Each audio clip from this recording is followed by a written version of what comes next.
Ibn Majah, volume number 3, Book of Intoxicants, chapter number 30, hadith number 3371.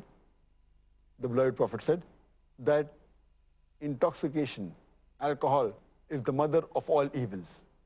Alcohol is the mother of all evils.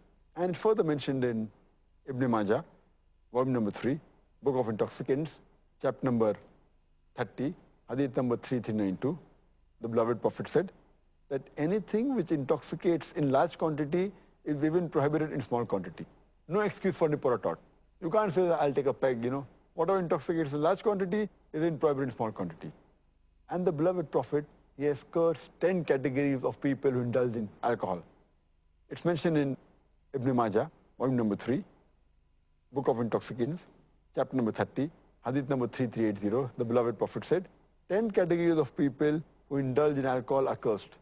The one who distills it, the one for whom it is distilled, the one who drinks it, the one who transports it, the one for whom it is bought, the one who sells it, the one who serves it, the one who utilizes the earnings from the sale of alcohol, the one who buys it, the one who buys it for somebody else. So all these 10 categories of people, they are cursed by Allah subhanahu wa ta'ala. And there are various different diseases that a person can acquire when he has alcohol. And today, alcohol is one of the major causes for the maximum number of deaths in the world. And today science tells us, and many people are aware of it, that the various diseases a person can have. The most common is cirrhosis of liver. If a person is alcoholic, he has high chances of having cirrhosis of liver. He can have cancer of the esophagus, cancer of the head and neck, cancer of the bowel, cancer of the liver. He can have gastritis, he can have esophagitis, pancreatitis, hepatitis.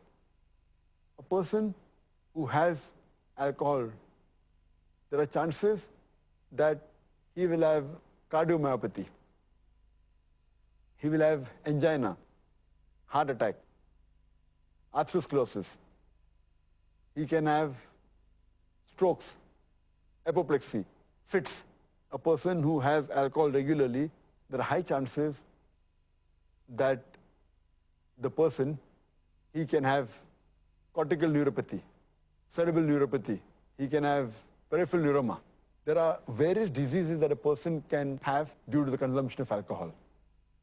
Diseases such as Wernicke-Korsakoff syndrome that involves amnesia of the recent memory and retention of the old memory. It's due to thiamine deficiency. A person who has alcohol, he can have delirium tremens, which is associated with alcohol. A person can have pellagra, and he can have skin diseases. A person who takes alcohol regularly, there are high chances that he can have endocrine disorders like mixed edema, like hypothyroidism. He can have hematological disorders like microcytic anemia. He can have jaundice. He can have thrombocytopenia. He can have platelet disorders. A person who has alcohol, there are chances that the common drugs like metronidazole, flagyl, they can create a problem for a person who has alcohol regularly. A person who has alcohol regularly, he can have infections because the immunity system is decreased. There are high chances that he can have chest infections like lung abscess, emphysema, pulmonary tuberculosis. A person who's a woman, she can get affected more by alcohol, and the cirrhosis of liver is much dangerous in the woman. If she's pregnant, she can have the alcohol fetal syndrome. There can be skin disorders like alopecia. There can be nail dystrophy. There can be angular stomatitis. You can keep on listing the diseases for hours together only because of the consumption of alcohol. But nowadays my colleagues, the medical doctors, they say that alcoholism is a disease. They try to pacify that don't be rude to the alcoholic, no, don't blame him. Alcoholism is a disease. If alcoholism is a disease, it is the only disease that is sold in bottles. It is the only disease that is advertised in the newspapers, in the magazines, on the radio broadcast stations. It's advertised in the satellite channels, in the television. It is the only disease that has licensed outlets for its sale. It is the only disease that brings a revenue to the government. It is the only disease that causes violent deaths on the highways. It is the only disease that ruins family. It is the only disease that has got no viral or germ cause. It's not a disease. As Allah says in Surah Ma'idah, chapter 5, verse number 90, Rishtum min amali shaitan. It is a Satan's handiwork. Fashtanibu lakum tuflihun. Abstain from this handiwork that you may prosper. SubhanAllah, I think we've got enough reasons to stay very clear of alcohol. All of us, all of humanity indeed. Inshallah. Jazakallah khair for the answer. Dear brothers and sisters, inshallah, we'll meet soon after a short break. It is Ramadan. Dear brothers and sisters in Islam and humanity, Assalamu alaikum. Welcome back to the show, Ramadan at Date with Dr. Zakir. I'm your host, Yusuf Chambers, and today we're discussing the topic, Ramadan, the month of self-improvement and Islah, part 2. Assalamu alaikum. Wa alaikum assalam wa rahmatullahi wa barakatuh. Here, Dr. Zakir, I would like to know now, next issue, which is to do with slandering and backbiting. Can you tell us the ruling, Islamic ruling, regarding slandering and backbiting? Allah says in the Quran, in Surah Hujurat, chapter number 49, verse number 12, that do not spy. Avoid spying, for in most cases, spying is a sin. Do not backbite. Do not speak ill about other people behind the back. Are you ready to eat the flesh of your dead brother?